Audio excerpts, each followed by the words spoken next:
Dit keer ga ik het hebben over Uptown Funk van Mark Ronson featuring Bruno Mars uit 2014. Don't believe me, just watch. Come on. Het nummer is geschreven en geproduceerd door 4 man, Mars, Ronson en producers Philip Lawrence en Jeff Bhasker.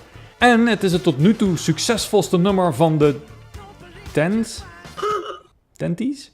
Het won 2 Grammy Awards, stond 14 weken nummer 1 in de Billboard Hot 100 en is met 20 miljoen downloads een van de meest succesvolle digitale singles aller tijden. Nou, dat is dik binnenlopen voor de 4 makers van het nummer, zou je zeggen. Waren het niet dat een paar rechtszaken verder er geen 4, maar inmiddels 11 namen staan genoteerd als schrijvers van het nummer. En dat hadden er maar zo nog een paar meer kunnen zijn. Daarover straks meer. Spannend hè mensen? Nou, met 11 schrijvers is er natuurlijk veel te vertellen, dus we gaan snel beginnen. Of zoals een Mexicaanse muis ooit zei, arriba, arriba, onderlay.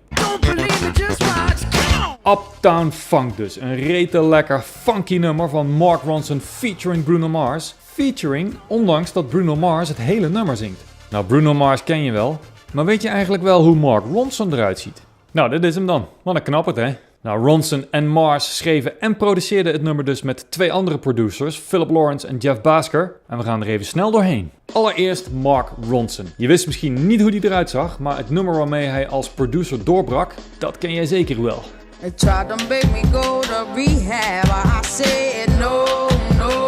Nou, Ronson produceerde dat hele album van Amy Winehouse, won er een Grammy mee en had daarna nog een aantal flinke hits met andere artiesten.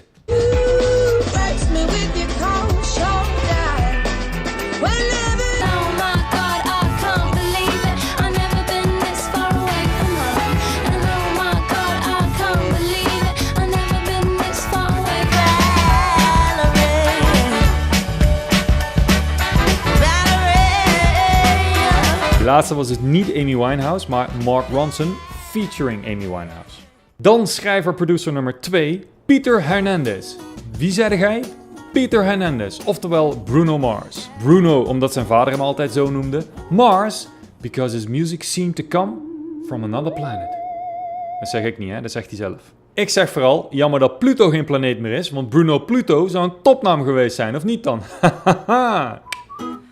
Nou, dat ik niet vaker word ingehuurd voor dingen. Snap jij het? Mars werd geboren in 1985 op Hawaii, waar hij al vanaf jonge leeftijd bezig was met muziek.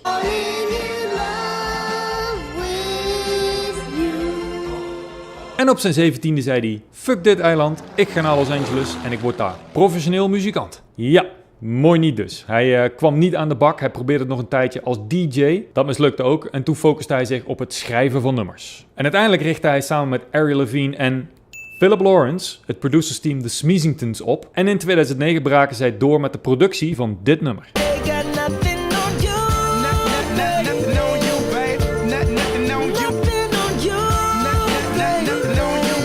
Dat is dus B.O.B.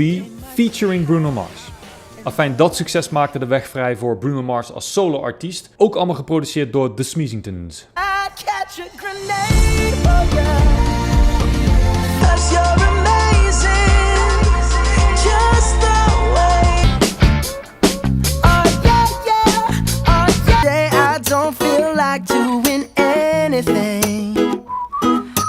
En om aan te geven hoe succesvol Mars precies is, hij scoorde al 7 nummer 1 hits in Amerika, waarvan de eerste 5 het snelste sinds Elvis Presley. Dan komen we bij Philip Lawrence, producer-schrijver nummer 3 van Uptown Funk. Je zag hem net al als deel van de Smeezingtons, maar als je heel goed hebt opgelet, dan heb je hem nog een keer voorbij zien komen. Want Lawrence maakt ook deel uit van de backing band van Bruno Mars, The Hooligans. En naast Bruno Mars' solo-albums produceerden de Smeezingtons met Philip Lawrence in de gelederen nog een aantal dikke hits.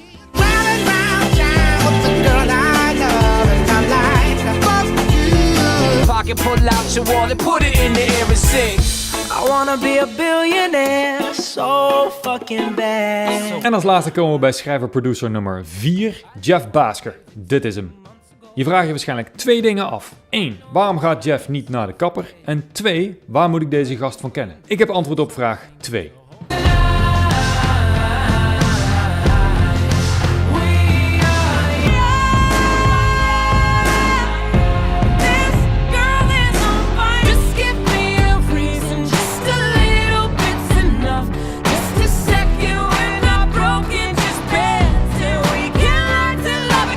Kortom, dat zijn 4 hele grote meneren. Niet zo heel gek dat die samen een wereldhit als Uptown Funk maken. En het moet natuurlijk een klein feestje zijn geweest om zo'n nummer te maken. 'Cause Uptown Funk don't give it to you. Niet helemaal. Om te beginnen kostte het maar liefst 4 maanden om het nummer te schrijven. Ik weet het, 4 maanden klinkt niet voor iedereen even lang.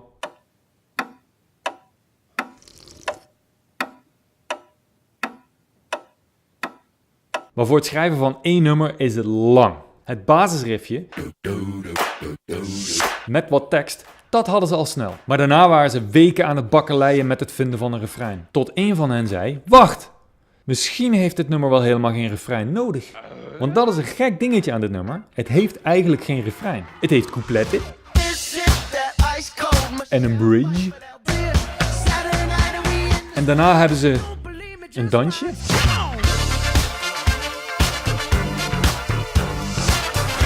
Kortom, eigenlijk hebben ze er 4 maanden over gedaan om erachter te komen dat ze al klaar waren.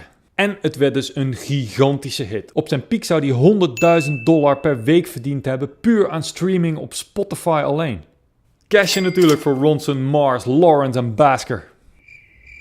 Ja, ik noemde het in het begin al, een paar rechtszaken gooiden het spreekwoordelijke roet in het eten. Zit je er klaar voor? Want de plagiaattrein gaat vertrekken. Woehoe! Nou, we hebben het inmiddels gehad over de 4 originele schrijvers van Uptown Funk.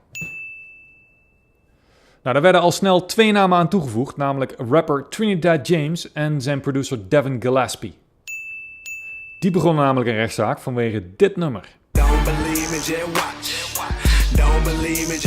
En het gaat hierbij dus alleen om de zin Don't Believe Me, Just Watch. Niet om de muziek, niet om de melodie, want het hele nummer lijkt helemaal niet op Uptown Funk. Alleen die zin. Don't believe me, just watch. Don't believe me, just watch. Ik denk persoonlijk dat Trinidad James best wel een boffert is dat de rechter hem gelijk heeft gegeven. Dat hij zijn handjes best wel dicht mag knijpen. Nou zou je zeggen, dat kan gebeuren, dat is onfortuinlijk. Maar kort daarna zei de 80s band The Gap Band, ho even. Oops, upside your head. Say oops, upside your head. Say Uptown funk you up. Uptown funk you up. Oké, de Gap Band heeft misschien wel een punt. Lang verhaal kort, ook de 5 originele bandleden werden toegevoegd aan de credits. En zo komen we bij 11 artiesten die hebben meegeschreven aan Uptown Funk. Oké, dus er zijn eigenlijk maar 2 artiesten die hebben gesued, die Trinidad James en de Gap Band. Dat valt dan allemaal best nog wel mee. Ho ho, dit was nog niet alles. Want er zijn nog een paar artiesten die geen gelijk kregen of die niet eens een rechtszaak zijn begonnen, die toch ook wel wat weg hebben van Uptown Funk. Nou, trek je riem even wat strakker, zodat je er zeker van bent dat je broek er niet van afzakt. Komen ze.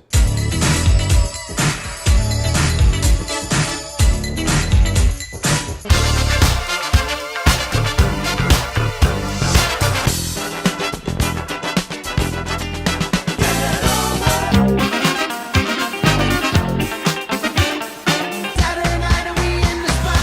Don't believe me, just watch. Come on. Get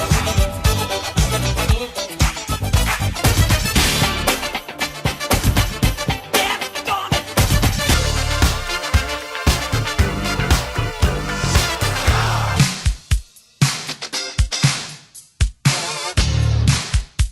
If you sexed and flown it, if you freaked and En dan van al deze artiesten krijgt Trinidad James geld voor de zin Don't Believe Me, Just Watch.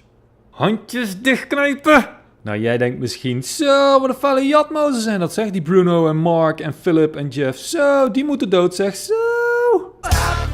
wait a minute. Oké, er zijn een hoop nummers die erop lijken, maar toch vind ik het niet zo zwart-wit. We're all standing on the shoulders of giants, zei Isaac Newton. En ik vind dat hier wel van toepassing. Een hoop van wat bij Uptown Funk gejat is, komt eigenlijk neer op stijl en op arrangement. Bovendien, als rapper Trinidad James geld krijgt voor Don't Believe Me, Just Watch, moet Trinidad James dan niet ook geld betalen aan de uitvinder van de rap? Of aan Trinidad? Maar Bas, zeg je dan dat zomaar iedereen alles mag jatten?